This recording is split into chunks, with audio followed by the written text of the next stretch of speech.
usually I do an introduction for my guests, but today I'm gonna let them rock their own intro. So I'm gonna start always to my left. Steve, Jordan. Steve, what's up? My name is Steve Jordan. I'm the founder of Barber Dream Co., the brand. I have Barber Dream Co. Barbershop. My shop is in Elk Grove, on Elk Grove Boulevard, Elk Grove and I-5. One of the biggest shops in the area. We got 15 barbers ready to get to you when you get there. Come check us out. That's what's up. The next gentleman to my left. Go ahead, man. It's your time. Chuka Torres, also known as Chuka the Barber in the barber industry. Founder of The Rich Barber, author, inventor, barbershop owner, and from Sacramento. It's my home. And what else you want to know, Jay? These guys being real modest right now. Being real humble, which is definitely is dope though. But I mean, as they know, we know. Let's say 94 feet, man. We're gonna jump right into this thing. But the love for the game itself, where does it come from for you, and who are some people that you may have looked up to growing up? You know, I remember really liking Penny Hardaway when he was in the league. But Jordan kept beating him. I didn't really realize how great Jordan was until I got older. I didn't like Jordan. Yeah, because he always won. Like, man, if he gives Scotty some shots, Scotty gonna be just as good. Yeah, MJ was something else. And the player I probably like followed the longest and paid the most attention to was Allen Iverson. Yeah. Like, that was my dude. And I can see that. Yeah, like. What are some of the things that you picked up from the game that transitioned to what you guys are doing now? Because again, you could, like you said, put the same energy into that hoop, putting hours in, putting shots up, working out. So now what? For me, the main thing is like my team, my barbers. I kind of treat my barbers like a basketball team, like coaching, recruiting, finding personalities. You know, everybody's got to have a position. Everybody's got to have a lane to run when you fast break. You know what I mean? So I kind of. That's how I structure things. Structure my team kind of like a basketball team, and then the discipline is the same.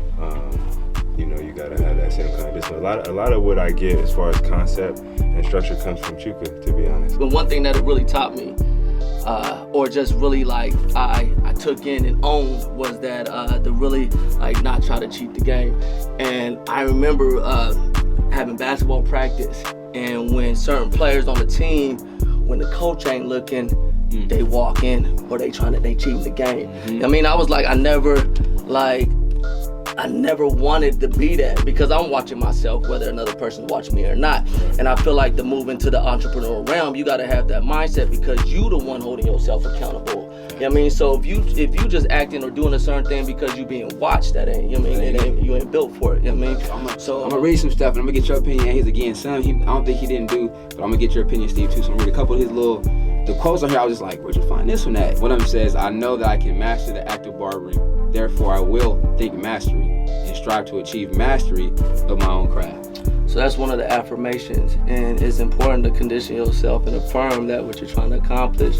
So mastery is the first domain of the act of barbering, and it's approaching that domain and conquering that domain with a certain mindset. The mindset's going to help you conquer it. The affirmation is going to make sure you stay that path, and that you affirm that and you actually become that.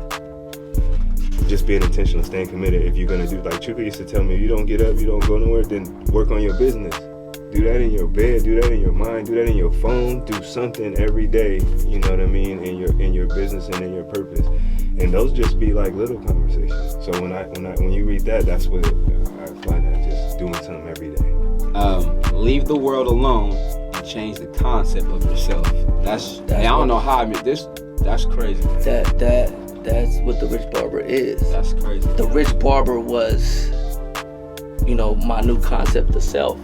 I left the world alone, stopped worrying about what the world thinking about myself, or thinking about me, and how it's judging me, or whether it's gonna criticize me or feel a certain type of way, when I assume my new concept of self, my new idea for myself. So being able to, like, you know, recognize, you know, the gift that was given to you and the power that you have with your imagination and your mind, and being able to like take on that concept and walk in it regardless of what the world think until it actually manifests for yourself.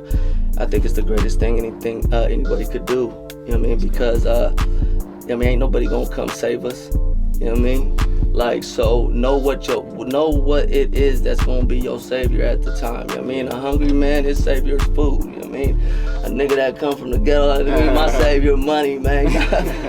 But yeah, man, like, you know, whatever you want to be in life, you know, if it's really something you want to be, put your heart in it, you know, become it, walk in it, live it, breathe it, until that shit manifests and become a reality to you. The barber life is so much better when you're in demand, making money and winning. Trust me, Chuka the barber. Is it tough, nigga?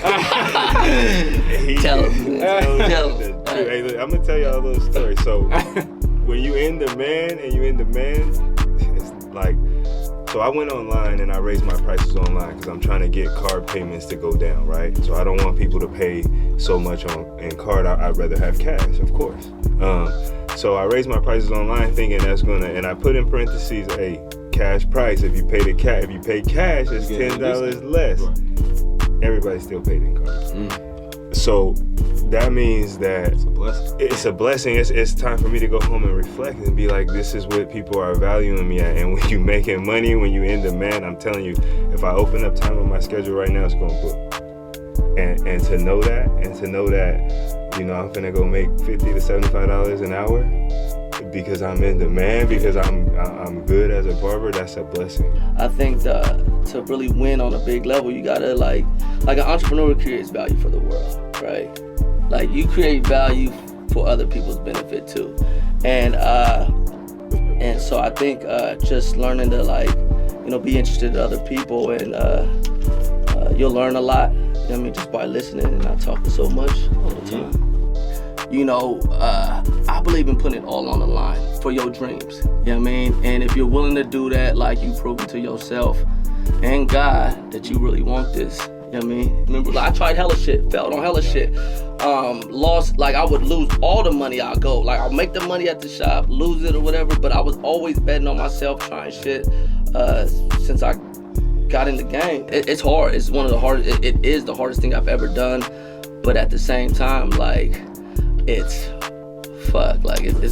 rewarding, man. It's fun when you making money, man, but it ain't fun when you not, you know. But you're gonna go through those ups and downs, and you know, it's important. Like, an entrepreneur will figure out a way to get the shit done. When I dropped my first product, I invented the blade setter. We was 3D printing them motherfuckers. People don't really know that. The people that bought them early knew that. It wasn't even my 3D printer. It was my roommate had this shit. So old white dude had it, and he was making shit in the back. I'm like, bro, I'm gonna probably need that one day. I came up with the idea, was like, make this. He print that shit out, shit worked.